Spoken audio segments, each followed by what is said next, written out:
Atos 12, versículos 1 a 19. Já começo dizendo para a igreja que nós vamos tratar a respeito de oração. Pilares do reino de Deus, pilar e base para o cristão. Atos 12, de 1 a 19, o texto diz assim, acompanhe. Por aquele tempo, mandou o rei Herodes prender alguns da igreja para os maltratar, fazendo passar a fio de espada a Tiago, irmão de João. Vendo isto ser agradável aos judeus, prosseguiu prendendo também a Pedro. E eram os dias dos pães asmos, era dia de festa. Tendo-o feito prender, lançou no cárcere, entregando-o a 4 escoltas de 4 soldados cada uma, para o guardarem, tencionando apresentarem ao povo depois da Páscoa. Os homens de Deus, os discípulos, estavam sendo levados por 16 soldados. Versículo 5. Pedro, pois, estava guardado no cárcere, mas havia oração incessante a Deus por parte da igreja a favor dele. Leia comigo o versículo 5 novamente. Toda igreja. Pedro, pois, estava guardado no cárcere, mas havia...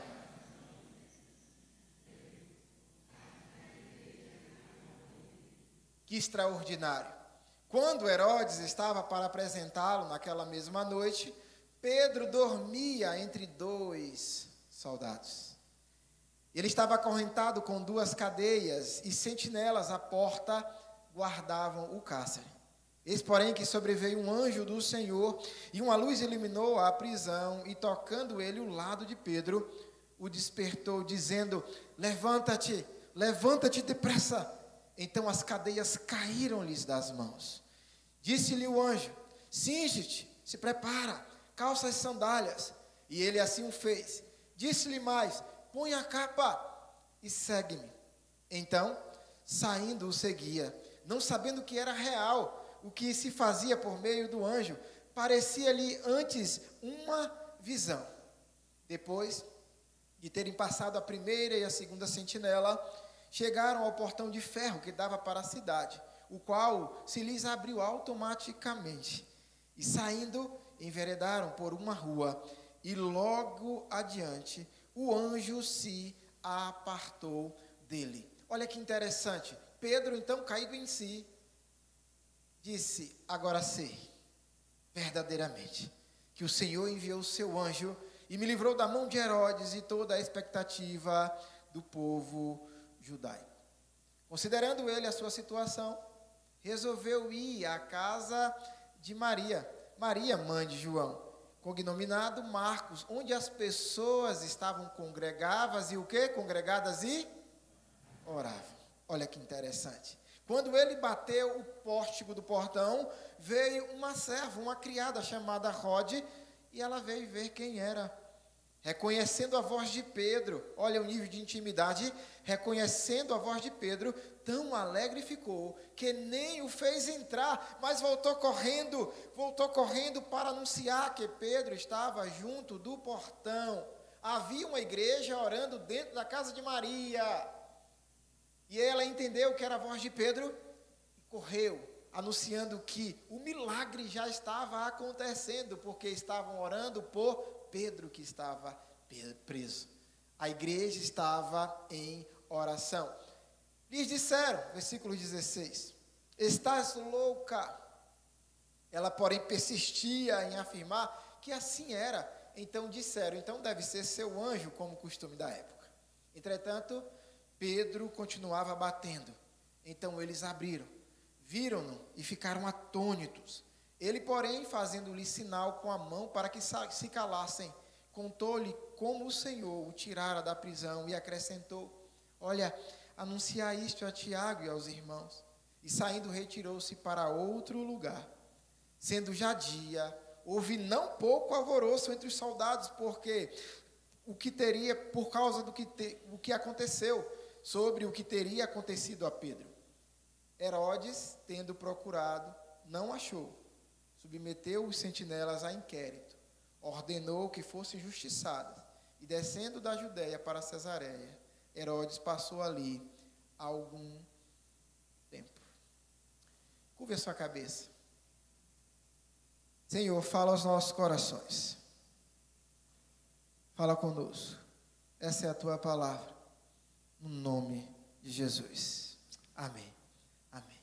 Tem um pastor chamado John Oswald, que ele diz assim, que no contexto de crise, Deus pode mais facilmente ser encontrado. Olha que interessante. Num contexto de crise, Deus pode mais facilmente ser encontrado. Por que será? Será que na crise nós somos mais tendenciosos à oração? Será que na crise nós aprendemos mais como didática de Deus é a do deserto? No contexto de tal crise, no contexto de crise, Deus pode mais facilmente ser encontrado, sendo que o apóstolo Paulo já diz que Deus está a um tato, Deus está à nossa frente. Se tatearmos, nós o alcançamos, Ele não está longe. E no contexto de crise, Deus pode mais facilmente ser encontrado. Vamos entender a contextualização, o que está acontecendo. O contexto aqui de Tiago e João, esse Tiago que foi passado a espada, ele foi morto a fio de espada, perseguição religiosa. O contexto aqui é um contexto de império romano que está perseguindo os cristãos. Eu costumo dizer que o Império Romano é a máquina de matar da sua época, e matava com um modelo chamado morte de cruz. Historiadores chegam a dizer que faltou cruz faltou madeira para a produção de cruzes para matar cristãos, para matar judeus. É um contexto de perseguição religiosa. É um contexto também de dispersão da igreja. A igreja está dispersa por causa da perseguição. Há um martírio, há morte, há um cheiro de morte mediante a Israel. Esse é o contexto em que se está narrando a história que a igreja estava orando, que a igreja estava reunida em casas em oração. É esse o contexto. É um contexto de morte e é um contexto de muita agonia. A igreja nunca cresceu tanto em meio ao sofrimento. O processo de crescimento de igreja, o processo esse de missões, é em meio a sofrimentos. Deus, Ele pode colocar um ponto final na situação que você está vivendo. Ele pode.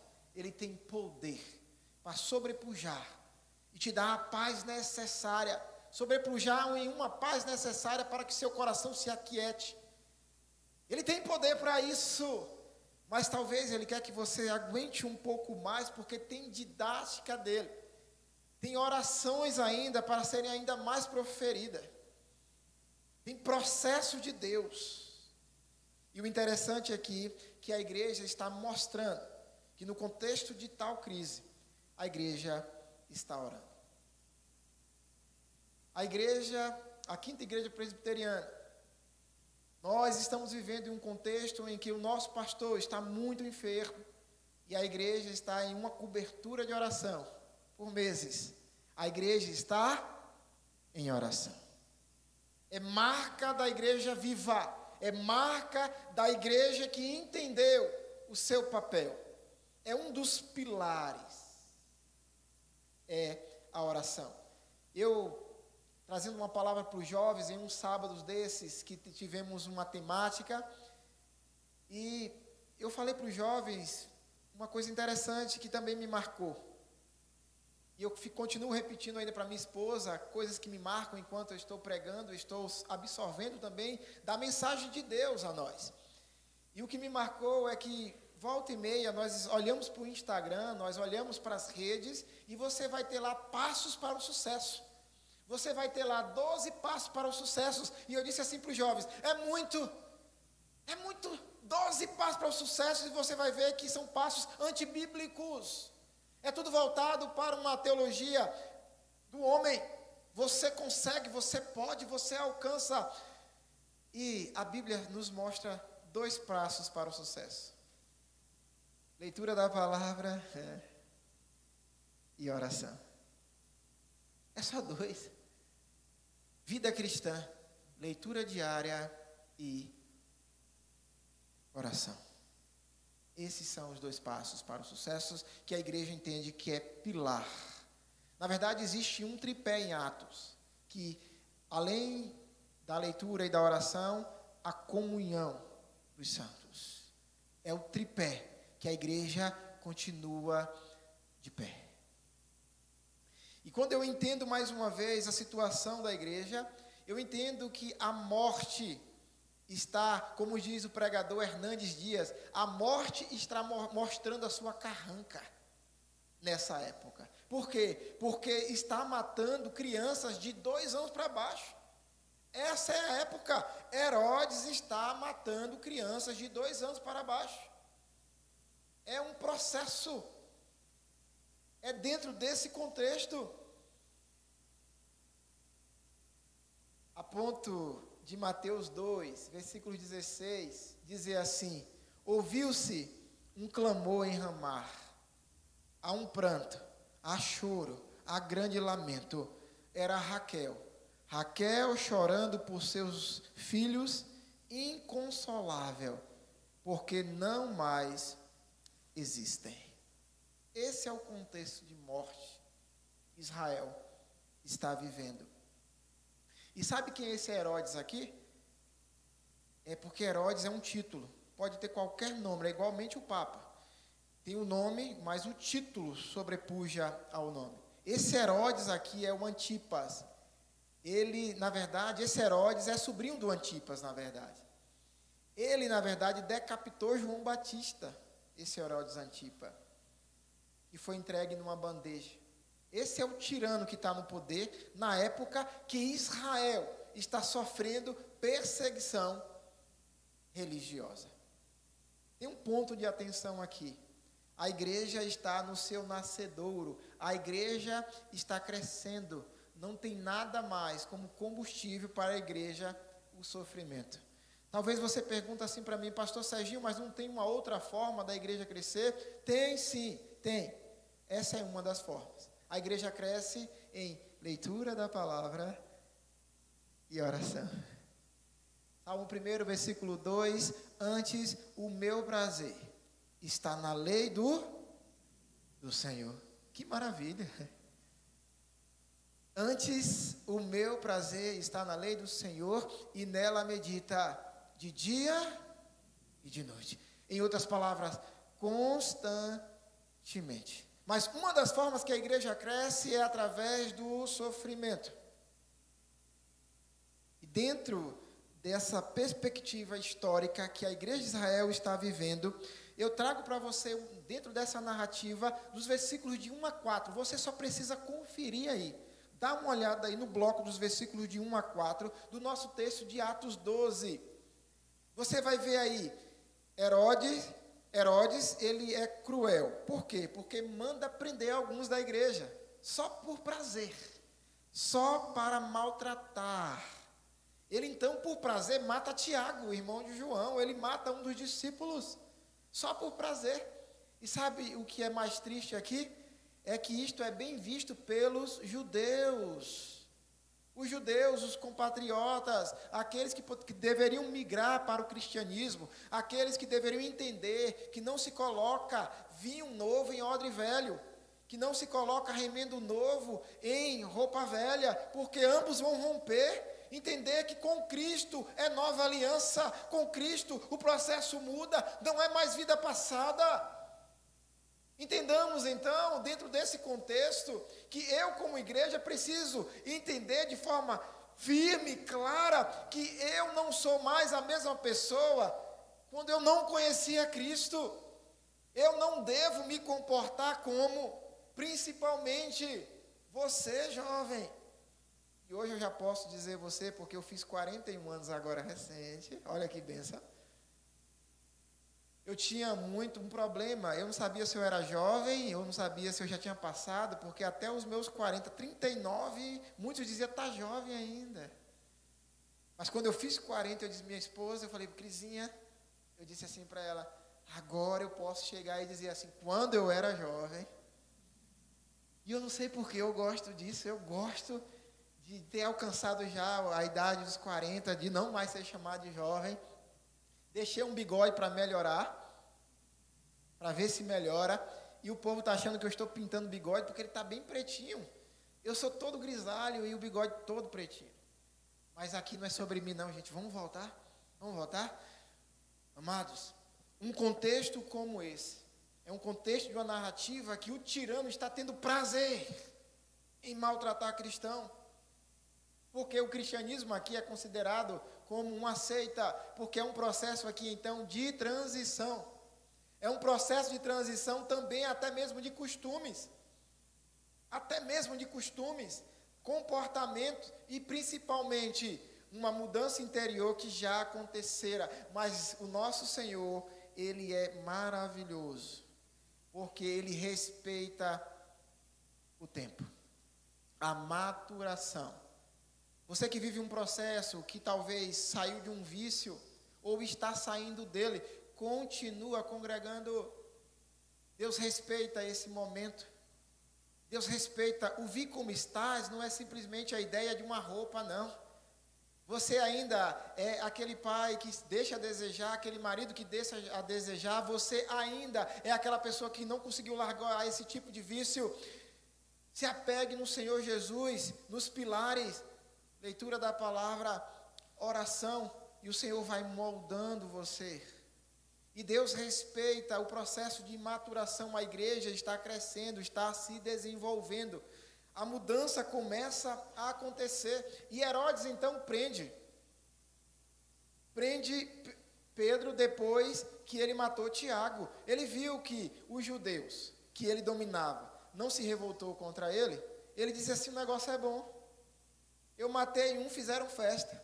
Então eu vou prender um para matar depois da Páscoa.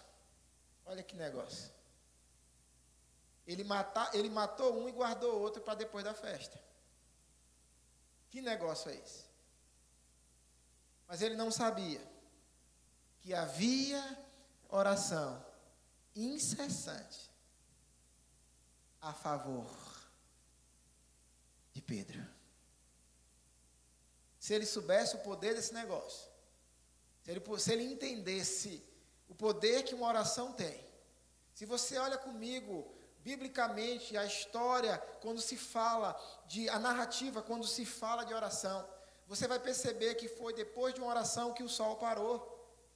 Israel precisava ganhar a guerra, estava escurecendo, Israel não sabia guerrear de noite. E Josué ora dizendo, Deus, se ficar de noite a gente perde. E Deus fala, então ora aí, moça, o que você quer? Eu quero que o sol pare. Pronto, parou.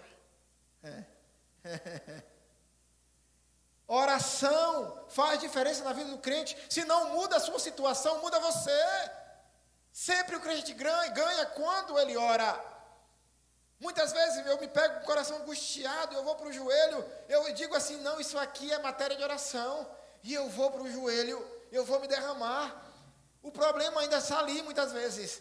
Mas eu mudei, aqui dentro mudou. Houve uma transformação, houve um negócio diferente. A oração, em primeiro lugar, muda a mim, muda a você. O crente só ganha quando ora. A oração, em primeiro momento, muda a mim e a você por dentro. A oração é um canal que faz com que descansemos, ou nós descansamos diante de Deus. E aqui, Pedro está com 16 soldados, e ele está acorrentado entre 2 soldados, e tem vigias na porta, quando o texto aí, do versículo de 1 a 4, diz que sentinelas à porta, 16 soldados, e ainda tem sentinelas na porta, acorrentado no tronco, e ainda acorrentado nas mãos e nos pés. Por quê? Porque infligiu alguma lei?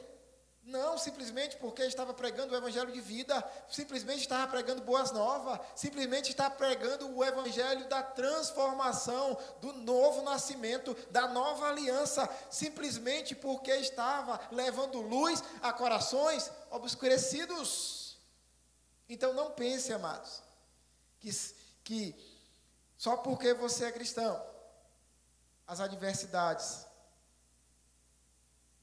não vêm. Pelo contrário, o nosso Senhor Jesus disse que Ele veio trazer espada. Espada. Dentro desse contexto, um contexto de oração, você percebe comigo uma coisa extraordinária. Percebe que, dentro de um contexto onde Pedro está sendo tratado como marginal, mas para a igreja, ele é homem de Deus, e tem oração a favor dele. Aprendemos que a oração incessante tem efeito. Olha aí o versículo 5, amados. Olha aí comigo o versículo 5. A oração incessante, ela tem efeito. Incessante é a favor de Pedro. Incessante aqui, o significado significa com fervor. Uma oração com fervor. A mesma palavra encontrada quando Jesus está orando no Getsêmani. Com fervor. É a mesma expressão aqui.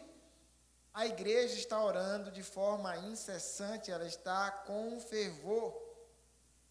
Me faz lembrar muito 1 Tessalonicenses 5:17. Tem mais referência do que versículo. Orar sem cessar. 1 Tessalonicenses 5:17, orar sem cessar. Orar em todos os contextos. Sabe qual é o nosso erro? Achar que uma oração como mantra resolve. Vou orar o Salmo 91, aí é o meu mantra. Não resolve. A oração é nível de intimidade, não é um mantra. A oração é você falando com o seu amigo. E quanto mais eu confio, quanto mais eu confidencio ao meu amigo, mais próximo eu estou dele. Não tem como eu falar das minhas intimidades a um estranho. Eu só falo da minha intimidade em quem confio, quem tem um nível de relacionamento. Como eu vou orar ao nosso Deus se eu não tenho nível de relacionamento?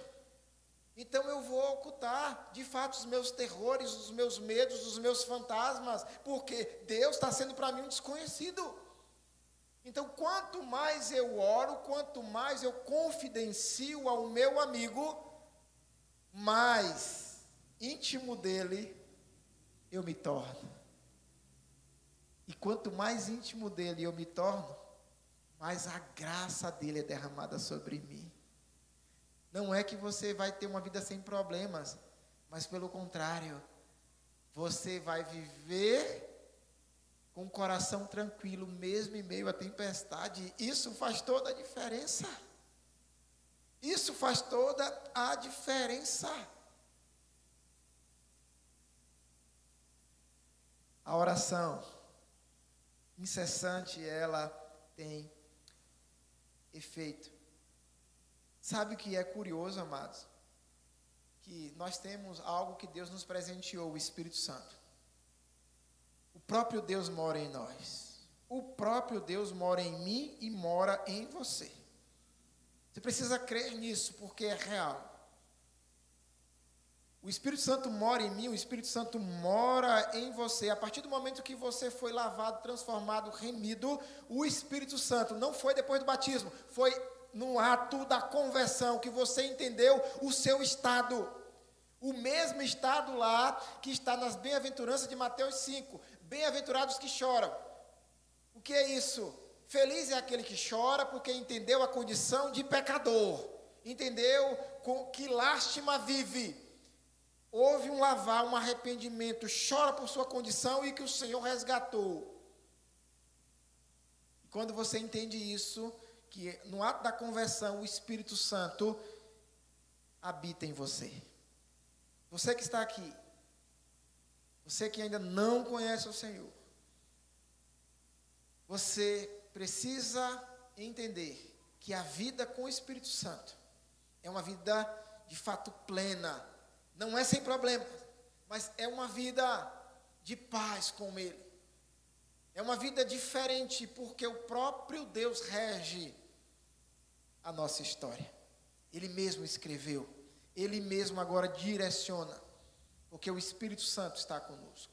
A oração é tão marcante que Lucas, quando vai ensinar sobre oração, o Evangelho de Lucas todo vai trabalhar a oração, porque a todo tempo Jesus está descendo do monte, estava lá em cima do monte orando. Quando ele desce, depois de ter orado a noite toda, ele vai expulsar demônios, vai fazer curas. Como entender isso? O próprio Deus em carne ora para ser revestido pelo Pai, para agora curar, para libertar, para transformar vidas. E só Lucas registra que quando o Espírito Santo está descendo no batismo de Jesus, Jesus está orando. Isso é fantástico demais. Ao receber o Espírito Santo, ainda em forma corpórea de pomba, Jesus está em oração, recebendo agora o Espírito Santo. O próprio Jesus me deixou o exemplo de que se deve orar. A todo tempo Jesus está orando. Alguns momentos, Jesus ele chamava os mais íntimos. Até mesmo no grupo dos 12, tinha os mais íntimos. Jesus geralmente ele chamava Pedro, Tiago e João. E tinha momentos que ele não queria também a presença desses três. Ele queria orar sozinho, de forma mais íntima e de forma mais profunda. Precisamos desses momentos com Deus. Precisamos de intimidade. O crente que não ora, ele está datado ao fracasso. O jovem que não tem vida de oração está datado ao fracasso. A igreja que não ora está enferma. A oração é vital. A oração é vital. Entendamos então que dentro desse contexto de oração, a oração também nos traz paz. Olha o versículo 6 aí.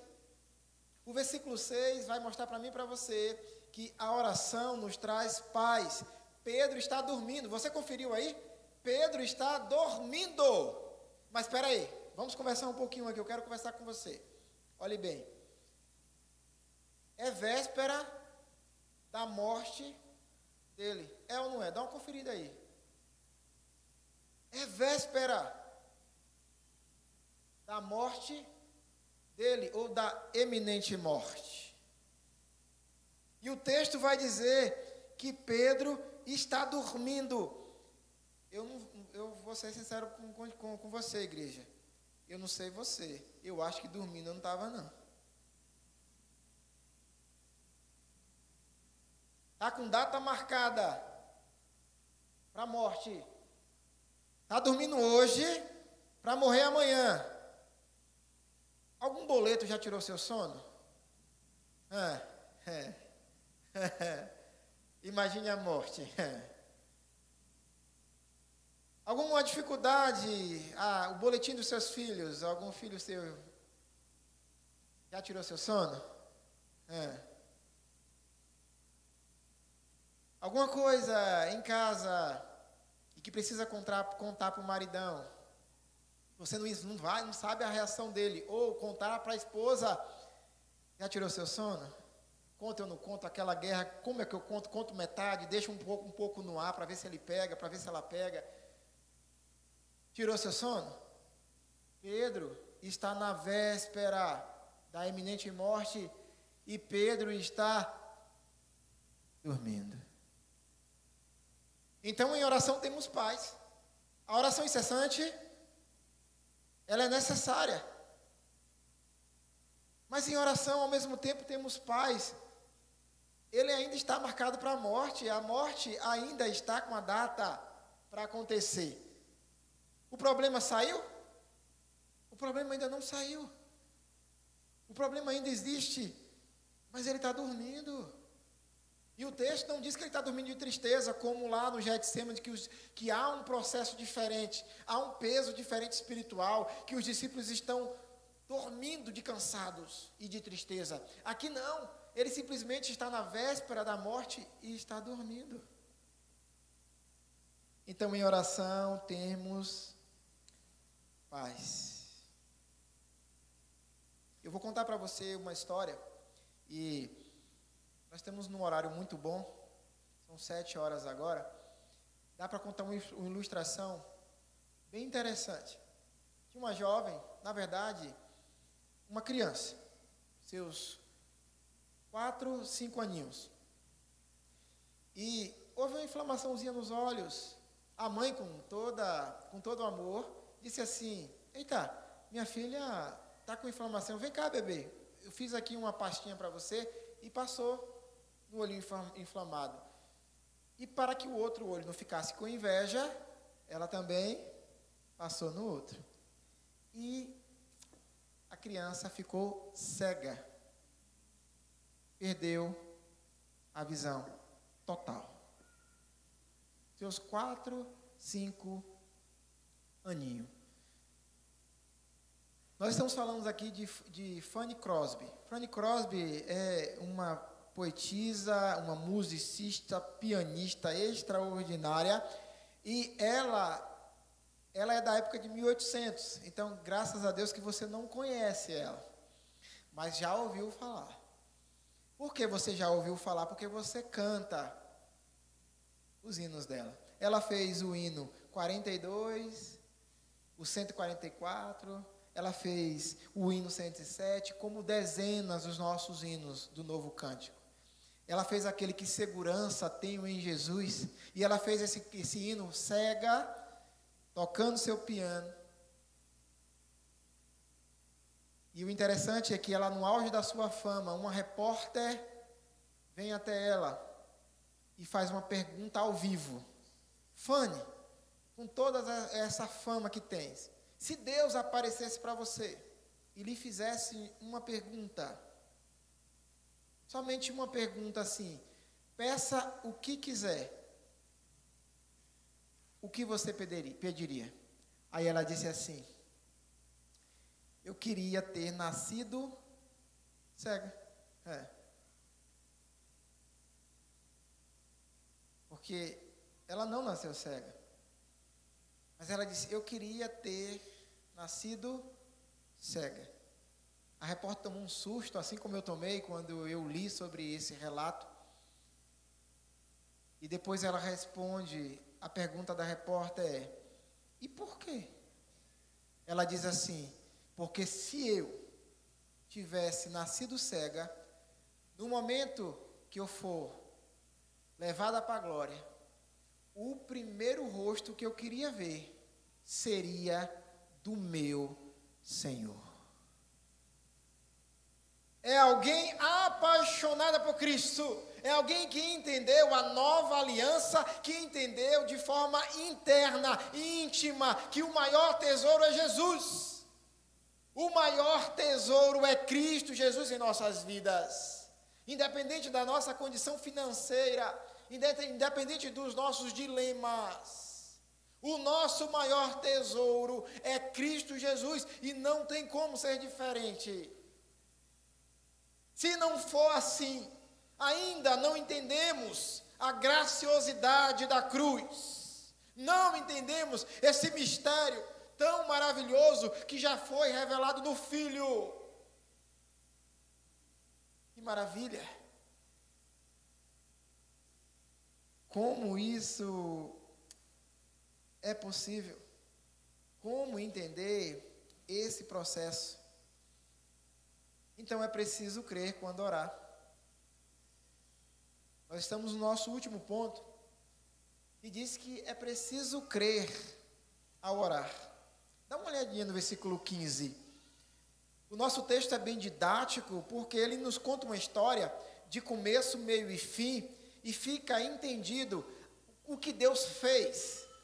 Deus pega alguém da prisão e liberta, arranca do cárcere. E ele arranca alguém do cárcere porque a igreja está em oração. Olha o versículo 15. Você vai perceber, dentro desse contexto em diante, que a criada foi atender o portão na frente de casa. Porque alguém está chamando. E antes de ver, ela entendeu, ela percebeu que era a voz de Pedro. Pedro que estava preso. E ela corre alegre. Ela vai até a igreja que estava orando dentro da casa de Maria. E ela vai até a igreja e diz assim: olha, o milagre está na porta. E a igreja não acreditou. Mas se engane não. Essa igreja que estamos tratando, eu e você.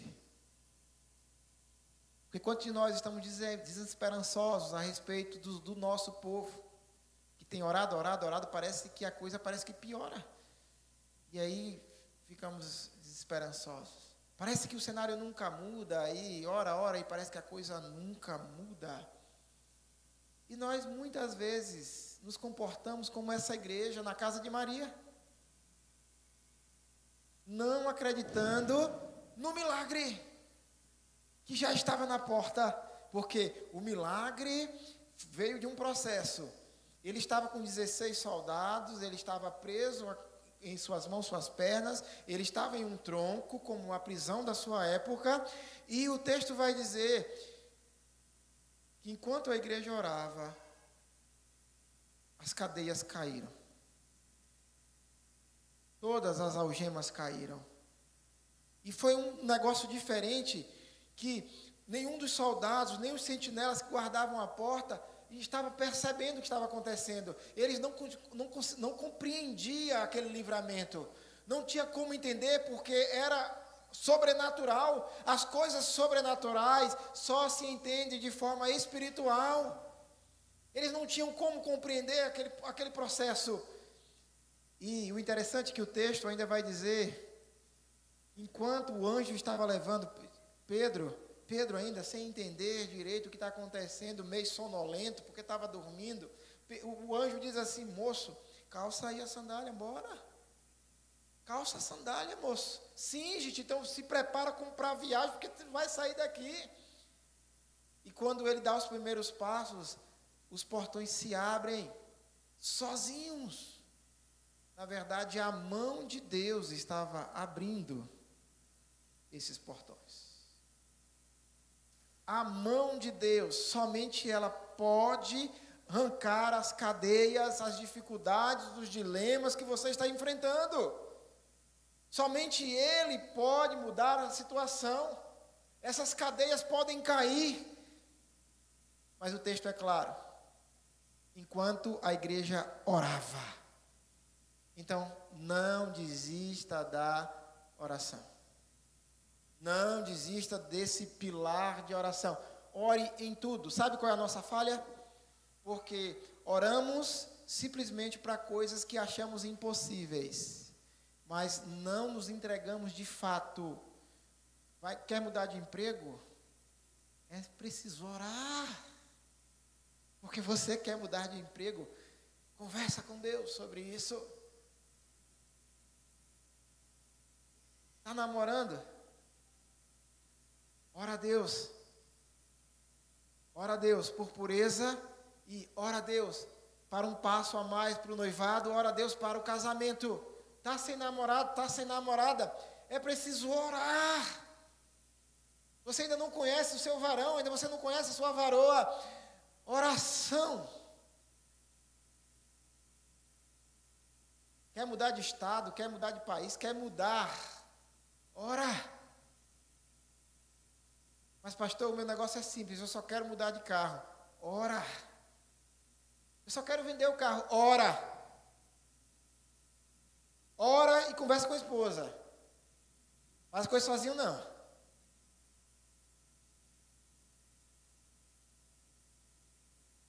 É o que você quer? Eu quero crescer a casa. Eu quero um filho. Eu quero uma prole. Ora. Quer fazer um puxadinho, quer crescer a casa. Ora. Estão conseguindo entender o processo? Então se ora quando? Sempre. Em todo o tempo.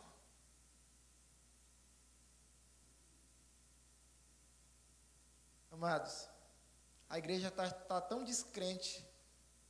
A igreja que está orando. E foi através da oração da igreja que as cadeias se romperam. Que a mão de Deus. Eu gosto muito da frase de Hernandes, vou citar mais uma dele, quando ele diz que a oração não tem poder em si, mas ela move o braço poderoso de Deus. Olha que interessante. É cada uma sacada assim extraordinária. A oração, ela move, de fato, o braço poderoso de Deus. E a igreja está descrente. Tanto a igreja aqui do Nascedouro, de Atos, quanto a igreja dos nossos dias, muitas vezes. Porque disseram assim para a criada, para a serva, para a Rod, disseram assim: você tá louca, mulher? Você já percebeu o tanto de portão que tem naquela prisão? O texto vai dizer que, além do tronco, tinha os portões e tinha o portão de ferro, que ele chama de pórtigo. Tinha um portão de ferro. Quer dizer, ferro para a época é uma fortaleza, porque não se dominava o ferro. Era um produto caro. E era sinônimo de fortaleza, as cadeias eram de madeira. Mas ali tinha um portão de ferro. Era de fato uma fortaleza, mas o texto é claro. O braço de Deus, então, abriu os portões. E levou Pedro.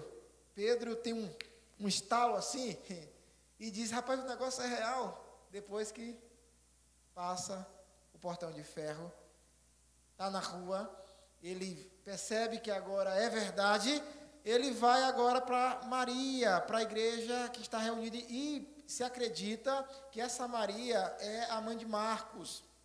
Marcos que escreveu o Evangelho. Se acredita que a igreja já funcionava lá no momento de perseguição, porque não poderia cultuar de forma livre. Então era nas cavernas, era nos lares. Olha que maravilha, pequeno grupo. Em oração. E a igreja disse assim: Rod, aí não dá, né? Pedro na porta, não dá não. Aí ela insiste. Eu conheci a voz dele, mas eu vou voltar lá. Pedro continua batendo, porque Pedro agora está dizendo: qualquer momento eu posso ser preso novamente, porque eu estou na rua. E Rod olha e foi: é ele mesmo. E eu falei, é ele. A igreja vai dar uma espiadinha. Ainda fala da cultura da sua época. Não, eu acho que tu viu o anjo dele. Tu orou com a gente, ficou mais espiritual e viu o anjo dele. Eu acho que você teve uma visão teofânica. E ela diz: não, é ele. E a igreja vai dar uma espiadinha. E a igreja agora está em alvoroço. Porque é Pedro. Porque as cadeias romperam. Quantas cadeias também não já se rompeu na sua vida? Primeiro foi a cadeia do inferno. Havia um inferno preparado para mim e para você. E o Senhor fez romper essas cadeias. Ele rompeu de fato e me deu e te deu salvação, vida nova. E Ele quer romper qualquer cadeia que ainda possa existir para você que não conhece o Senhor. Ele é um Deus que rompe cadeias. Quantas cadeias não já caíram? Dilemas, saúdes, cura que você já receberá. Dilemas familiares. Filhos que parece que nunca vinha e o Senhor te entregou. Quantas cadeias o Senhor já fez romper? E quantas ainda permanecem para que aprendamos com Ele em meio aos dilemas. Tem um louvorzinho de Lázaro. Aquele louvorzinho, ele toca aquelas músicas mais assim, alegres. E ele diz assim: estou passando pela prova.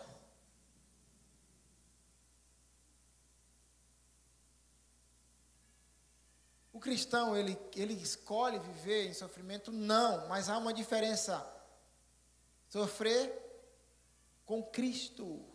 Porque vinde a mim, todos que estão cansados e sobrecarregados, que o quê?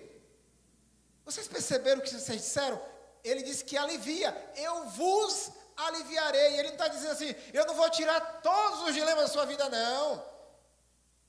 É uma propaganda enganosa quando você ouve um marketing dizendo: pare de sofrer. É engano. É engano. Parar de sofrer só na glória, com os nossos corpos transformados. Só na glória. Mas ele disse que alivia o nosso fardo. Uma matemática que não fecha para nós. Fardo é peso, jugo é peso. Ele disse que o jugo dele é leve, suave. O jugo suave, o fardo é leve. Que matemática é essa que não fecha para mim e para você?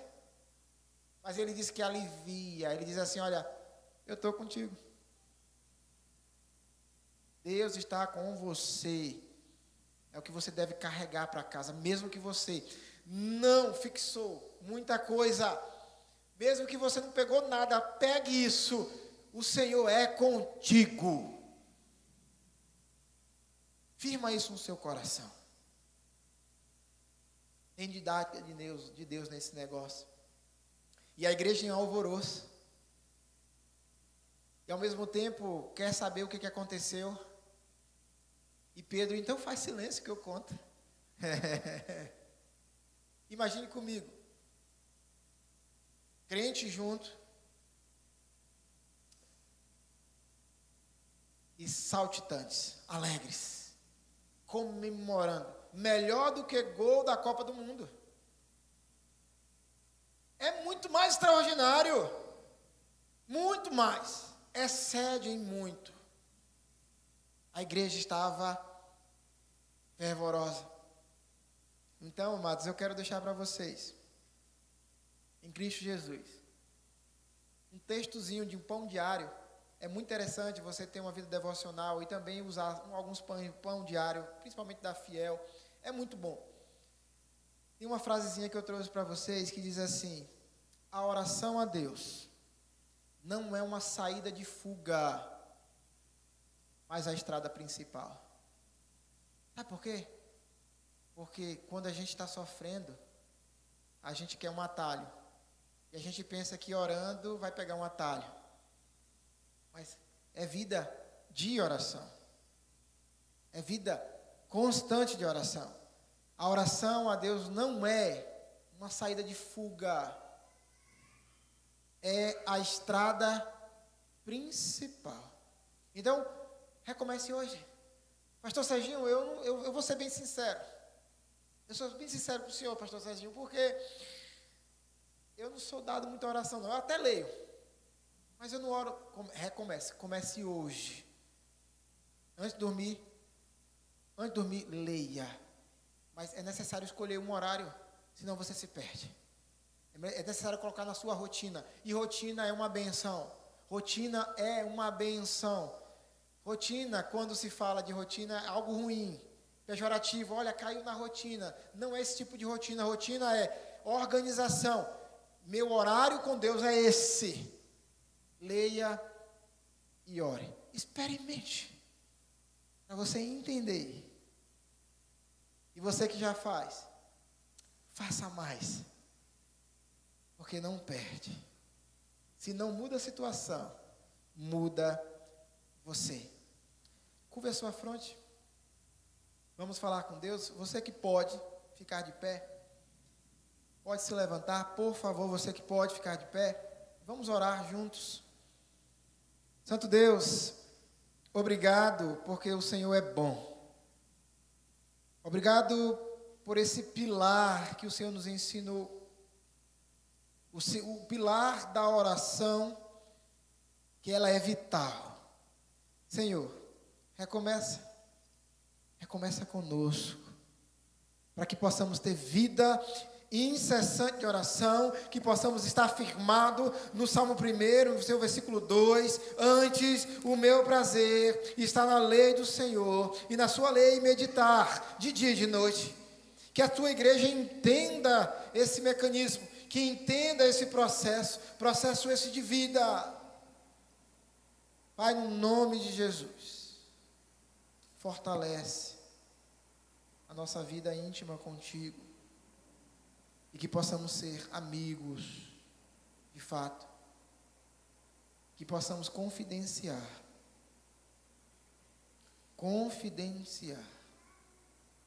os nossos medos, as nossas alegrias, as nossas incertezas e as nossas certezas. Ó Deus, que possamos compartilhar os nossos fantasmas, aquilo que não existe, que costumo dizer que é a ansiedade. Arranca de nós toda e qualquer ansiedade, porque isso é marca de que não estou confiando. Então me dá uma vida de confiança no Senhor, lançando fora toda e qualquer ansiedade.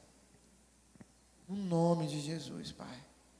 Firma-nos na Tua palavra e na Tua oração. No nome de Jesus. Amém e amém.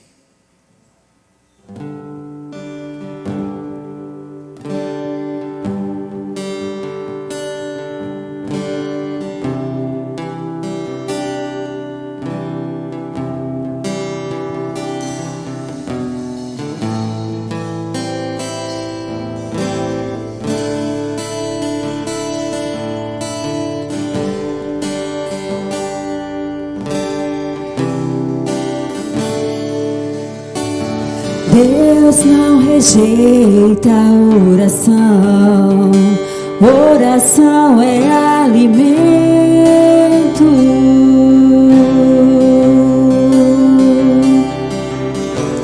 Nunca vi um justo sem resposta ou ficar no sofrimento.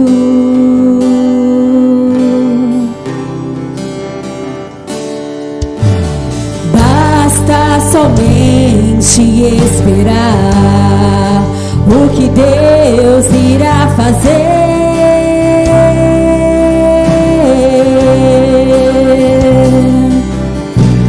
Quando Ele estende as suas mãos, é a hora de vencer. Então louve, simplesmente louve. Tá chorando, louve. Precisando, louve. Tá sofrendo, louve. Não importa, louve. Seu louvor invade o céu. Deus vai na frente, abrindo caminho, quebrando as correntes, tirando os espinhos, ordena os anjos pra contigo lutar. Ele abre as portas pra ninguém mais fechar. Ele trabalha pra o que nele confia, caminha contigo de noite ou de dia. Erga suas mãos, sua bênção chegou. Comece a cantar como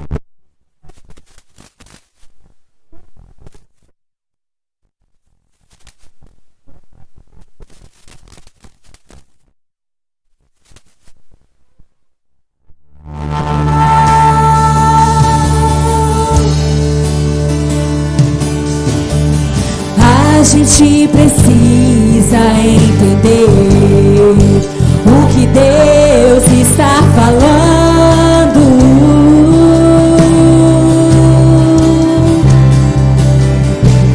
Quando Ele fica em silêncio, é porque Ele está trabalhando.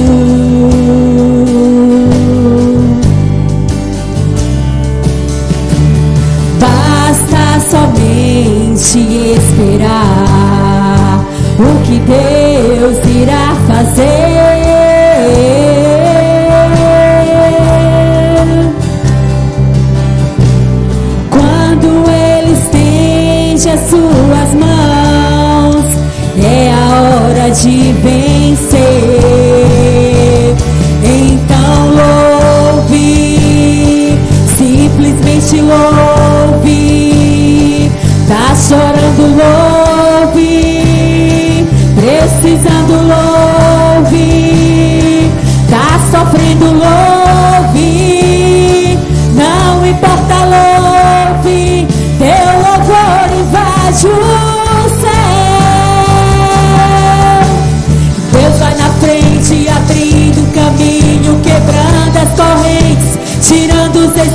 espinhos, ordena os anjos pra contigo lutar.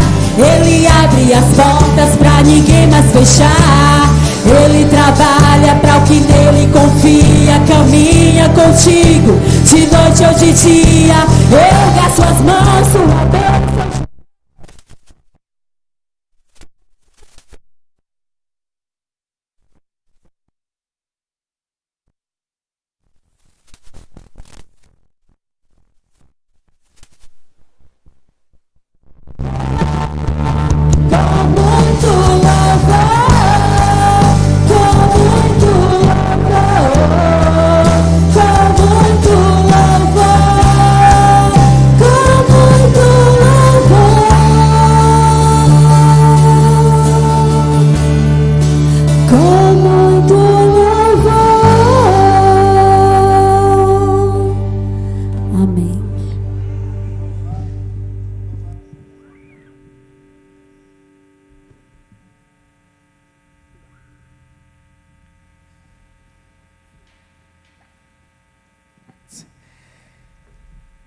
Que o amor de Deus, o nosso eterno Pai, que as doces consolações do Espírito Santo e que a graça do Senhor Jesus esteja com todos, com toda a igreja espalhada sobre a terra, agora e para todos sempre. Amém e amém. Vamos para os avisos?